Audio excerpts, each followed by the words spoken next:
አርበኛ አስረስ ያነሳቸው ጠቃሚ ሐሳቦች አሉ 6 ደቂቃ 7 ደቂቃ የሚሆን ነው እንግዲህ እንዳልኩት ኢትዮ ኒውስ ነው ይሄንን ቃለ መጠይቅ የሰራው ሙሉ ዕውቅናውን ሰጥና ፕሮግራሙ ላይ ተወሰዱ ሐሳቦችን ትንሽ እናሰማችሁ ከዛ በኋላ ሐሳብ እናክልበታለን አብረን ነው የምንወያየው እናንተም ሐሳብ ተሰጡበታላችሁ ምንድነው የምንፈልገው እንደ አማራ የሚነገረው ብቻ ህዝብ መሆን የለበትም የሚናገር ህዝብ መሆን አለበት ሲናገር የሚደመጥ ህዝብ መሆን መቻል አለበት አይደለም ስለዚህ ከላይ የሚመጣ ይሄ ትግል በአማራ ትግል ውስጥ ደስ የሚለኝ ነገር አንደኛው የአማራ ህዝብ ትግል ቦተም አፕ ያደገ ትግል ነው ከታች ወደ ላይ ተነስቶ ህብረተሰቡ በራሱ ያጸና ተቋም እየፈጠረ እዚህ ያደረሰው ትግል ነው ጥቂቶች ከላይ ተመስርተው ከዛ በኋላ ታጣቂዎችን አደራጅተው እንደዛ አይነት ትግል ጀምረው ቢሆን ኖሮ በነገራችን ላይ አማራውን ወደ ትግል ማስገባት ፈጽሞ አይቻልም እንደዛ አይነት ትግል 5 ሰዎች ተደራጅተው 7 ሰዎች ተደራጅተው በሱዳን በረሃ ወርደው ወይንም በዚህ ቦታ ላይ ተነስተው በኋላ አማራውን ወደ መላ ትግልና ንቅናቄ አስገብተው እንደዛ ይንቀሳቀስም አማራና የአማራ ትግል የተፈጠረው ኦርጋኒክ ፖለቲካል ፕሮሰስ ነው መሰረታዊ ከሆነ ጥቃት ህብረተሰቡ መደበቂያ ሲያጣ there is no more cave ብሎ ከዚህ በኋላ ምንደበቅበት ስፍራ የለም ከዚህ በኋላ የምንሸሽበት ስፍራ የለም አሁን አርሲ ምንድነው እየሆነ ያለው አሁን ከሚሆነው በላይ ምን ይኮናል አርሲ ላይ እስኪ ንገሩ አርሲ ላይ አሁን ከሚኮነው በላይ ምን ይኮናል ወዴት ይሸሻል እስኪ ንገሩ ወለጋ በተመሳሳይ የሆነው ነገር ይሄ አይደል መሸሽ የማይቻልበት ደረጃ ላይ ተደረሰ አድኑን ተብሎ አዲስ አበባም ባህር ዳርም ደብዳቤ ተጻፈ ጠቅላይ ሚኒስትሮቹ ጋር ምክትል ጠቅላይ ሚኒስትሮቹ ጋር ሽማግሌ ተላከ ትዝ ይለኛል ሰላም ሚኒስተር የነበረው ብናልፍ አንዱ ዓለም የተባለው ግለሰብ ጋር ሽማግሌዎች ሲላኩ አውቃለሁ ከወለጋ አድኑን ማለቃችን ነው ተብሎ ስልክ ዘጋባቸው እንዳትደውሉ ከነሱ ጋር ግንኙነት አለው ባላለው እዚህ ነገር ውስጥ አትክተቱኝ አቤት ያልተባለበት ያልተለቀሰበት ያልተላከ ሽማግሌ የለም ተሸሸ ተደበቀ ተቃጠለ ያልሆነ ነገር የለም ምን ያደርግ ህብረተሰቡ ወዴት ይሄድ መጨረሻ ላይ ከዛ በላይ መቀጠል የማይችልበት ደረጃ ላይ ሲደርስ ለመጀመሪያ ጊዜ የራሱን ደህንነት ራሱ መጠበቅ እንዳለበት ተገነዘበ ራሱን ወደ ማደራጀት ተሸጋገረ that's what happened የአማራ ትግል በሁሉም የአማራ አካባቢዎች ላይ የተመሰረተበት ሂደት ይሄንን ነው የሚመስለው 10 እና 15 ሰዎች ቢሆኑ ኖሮ ያንን ትግል መስርተው የሆነ በረሃ ላይ ተደራጅተው በሉ እንግዲህ በዚህ ትግልና በዚህ ትግል ማዕቀፍ ትንቀሳቀሳላችሁ ቢባል አስቀድመው እነዛን ሰዎች በተለያየ መንገድ በትኖ ትግሉ ከግብ እንዳይደርስ ይደረግ የሚኖርበት እድል በጣም ከፍተኛ ነበር ግን በዛ መንገድ ስላልመጣ ትግሉ thanks to god ህዝባችን በየአካባቢው ራሱ ያደራጀው ራሱ የዛው ሂደት አካል በመሆኑ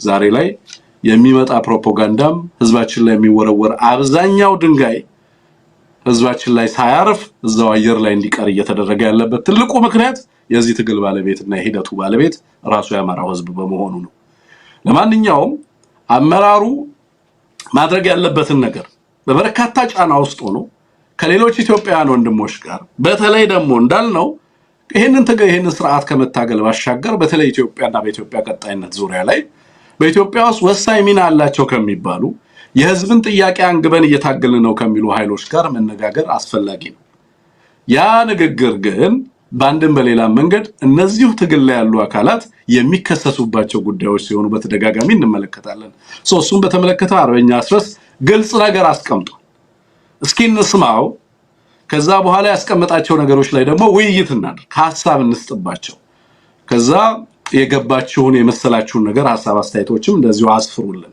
በቀጣይ ምን ቢደረጉ ስጋቶቻችሁ ምንድናቸው ምን ይስተካከል በምን ጉዳይ ላይ ይስሩ የሚለውንም ነገር እንደዚሁ አቅጣጫ ሐሳብ ማስቀመጥ ይችላልላችሁ ለማለት ነው የሱን ንግግር ግን በላይ ቆንጆ ጥያቄዎች አንስተውለት እሱም በሚገባ አድሬስ ያደረጋቸው ይመስለኛል ግን እንስማና እንመለስ ብዙሃን የሰማኋቸው የኦሮሞ ነጻነት ጦር በጀልመሮ የሚመራው ከሱ ድርጅት ጋር ግንኙነት ያላቸው እንደ ቃል አቀባይም ራሳቸውን ሲያስተዋውቁ የምናውቃቸው አንድ ግለሰብ በሚዲያ ላይ ውይይቶች መኖራቸውን ከውይይቶች ተሳታፊዎች መካከል የፋኖ ኃይሎችም መኖራቸውን እንደዚሁም ደግሞ አፍሪካን ኢንተሊጀንስ ሲወጣ አንድ ዘገባ ላይ እንደዚህ ተመልክቻለሁ። ኦብነግ ውይይቶች መኖራቸውን የገለጸበት በሌሎቹም ድርጅቶች እንደዚህ በሚዲያ ልጠቅሳቸው ባልችልም ግንኙነቶች ስለመኖራቸው እንሰማለን እንደ ሚዲያ። በሌላ በኩል አገዛዙ ቅድም በደንብ እንዳብራራኸው ጭራሽ በደህንነት ሚኒስትሩ ሬድዋን ሁሴን እና በአማካሪው ጌታቸው ረዳ በኩል በአልጀዚራ ላይ በወጣ ጽሁፍ ውይይቶች በሱዳን በኤርትራና እንዲሁም ደግሞ ኢትዮጵያ ውስጥ በትግራይ መደረጋቸውን በሚገልጽ አኳኋን ዘገባዎችን አስነብበዋል መጣጥፉን። እነዚህ ጉዳዮች በሙሉ የሚካዱ ናቸው ወይስ ቅድም እንዳልከው ፋይናል ስላልሆነ እንጂ ተግባራዊ ውይይቶች አሉ የሚለውን የሚያሳዩ ናቸው? እንዲያው የበለጠ ግልጽ ለማድረግ ይመች ከሆነ ነው እነዚህን ማሳያዎች ለመጥቀስ የሞከርኩትኝ። አርበኛ አስረስ መልካም። እንግዲህ ይህን ትግል ከጀመርንበት ጊዜ ጀምሮ አገዛዙን ይታገላሉ ከምንላቸው ኃይሎች ጋር በተለያየ መንገድ በተለያየ ደረጃ ውይይት አድርገናል። ይህ ልንክደው የምንችል ሀቅ አይደለም። ኃጢአትም ስላልሆነ ነውርም ስላልሆነ ወደፊትም የሚደረግ ስለሆነ ማለት ነው። በየትኛውም ዘመን የተነሳ ታጣቂ ኃይል ሸማቂ ኃይል አገዛዝን አሸንፋለሁ የሚል ኃይል ይሄን ቢያደርግ ምንም የሚያስገርም አይደለም። አንዳንዶቹ እኮ የተመሰረቱትም የሰለጠኑትም ጭምር በሶስተኛ ሀገሮች ነው። በተለይ በርካታ የሽምቅ ትግል በተደረጉበት ቀዝቃዛው ጦርነት ዘመን በሚባለው ጊዜ አብዛኞቹ የርዕዮተ ዓለማዊ አስተላለፍ ስለነበራቸው በዛ ልክ ስልጠና የሚወስዱ ኃይሎች ናቸው። የእኛ ትግል ከዛ መልኩ በብዙ መንገድ የተለየ ነው። መሀል ሀገር ላይ የተጀመረ ነው። በህዝብ መሀል የተጀመረ ነው። በጣም በአጭር ጊዜ በፈጣን እንቅስቃሴ ትልቅ ደረጃ የደረሰ ትግል ነው ያለው። ያ ባህሪው ያ በመሆኑ ምክንያት ያልተደረገም እንጂ ንግግር ሳታደርግ ውይይት ሳታደርግ የምትመራው ትግል የለም። የምትሰራው ፖለቲካ ነው። አንድ የቀጠናው ራሱ መልከ ብዙ ፖለቲካ አስተሳሰብ እና ብዝሃነት አለው ራሱ ምስራቅ አፍሪካ። ከዛ ባሻገር የኢትዮጵያ ብዝሃነት የሚታወቅ ነው። የፖለቲካ ፍላጎቶቹም እንዲሁ በርካታ አይነቶች ናቸው። ስለዚህ እንዲህ አይነት ንግግሮችና ውይይቶች ጤናማ ናቸው። ከፖለቲካ እይታም አንጻር የሚኮነኑም አይደሉም። ተደርገዋልም ይደረጋሉ። አሁን ያነሳቸው እንግዲህ አንዳንዱ ደረጃውና ልኩ ሊገለጽ በአስተማማኝ ደረጃ እንዲህ ከሚባል ኃይል ጋር እንዲህ አይነት ስምምነት ላይ ደርሰናል፣ እንዲህ ከሚባል ኃይል ጋር እንዲህ አይነት ድጋፍ አግኝተናል፣ እንዲህ የሚባል ኃይል በዚህ ግንባር ይሰልፋል ብለህ በምትናገርበት ደረጃ ያልደረሰን ነገር እንደው እግረ መንገድህንም ስትነጋገር በስልክም ስትነጋገር አንድም ሁለትም ሆነ ምን ብናደርግ ይሻላል ብለህ የተወያየው ሁሉ ለሚዲያ ፍጆታ የሚውል ስላልሆነ እንጂ እንዲህ አይነት ንግግሮች የነበሩ የቆዩ ናቸው። ካነሳው አይቀር የጌታቸው ረዳና የሬድዋን አዘጋጁት የተባለውን አርቲክል አይቼዋለሁ። እውነት ለመናገር ምንም የተለየ አዲስ ነገር አላመጣ ኑሮት አይደለም። ለምን በዚህ ወቅት ያን ነገር ማድረግ እንዳያስፈልጋቸው በእኔ እምነት የሚመስለኝ አንድ በኩል ከፍተኛ የሆነ ስጋት ፈጥሮባቸዋል ትብብሮቹ። እነዚህ የትብብር ነገሮች ወደ ተጨባጭ ደረጃ አድገው መሬት ከወረዱ የአገዛዙ እድሜ በጣም አጭር እንደሚሆን የመሸነፍ እድሉ በብዙ እጥፍ እንደሚጨምር እርግጠኛ መሆናቸውን እና አጠቃላይ አገዛዙ ላይ የፈጠረውን ድንጋጤ ነው የሚያሳየው። በሌላ በኩል ደግሞ በቅርብ ጊዜ እንዳየው እናንተም በሚዲያችሁ ደጋግማችሁ እንዳነሳችሁት በርካታ ዓለም አቀፍ ሚዲያዎች ብዙ ትንታኔዎችን ሰርተዋል። እንደው ተደርጎ በማይታወቅ ደረጃ በተከታታይነት በተመሳሳይ ወቅት የአገዛዙን ውድቀት ከዚህ ከምርጫው ጋር በተያያዘ ከምርጫው ዋዜማና ማግስት ብዙ ነገሮች ተብሏልና አሁን ዓለም አቀፍ ማህበረሰቡ የጋራ ስምምነት ላይ የደረሰ ይመስላል በአብይ አህመድ አምባገነንነት፣ ጨፍጫፊነት እና የቀውስ አገዛዝ በመሆኑ ጉዳይ። ስለዚህ በዚህ በኩል የደረሰባቸውን ኪሳራ በዲፕሎማሲ በኩል በፖለቲካ በኩል የደረሰባቸውን ኪሳራ ለመሸፈንና ለማካካስ ነው ያ ነገር ወጣ ብዬ ማስበው። ምንም የተለየ ነገር የለውም። እናንተም ተጠቅሳችኋል። ያው የፋኖ ኃይሎች አሁን ባሉበት አደረጃጀት ያልነበረ ቢሆንም ቀደም ሲል የትግራይ ጦርነት እንዲቀጥል ፍላጎት የነበራቸው ኃይሎች ተብለው ከተጠቀሱት መካከል እናንተም ስሙን ስለተዋሳችሁ ተወንጅላችኋል። እንዳልኩት በአደረጃጀት የተለያየ ቢሆንም ለዛም ነው አብሬ የሚያነሳውትኝ። አዎ አንስተዋል፣ አይቼዋለሁ።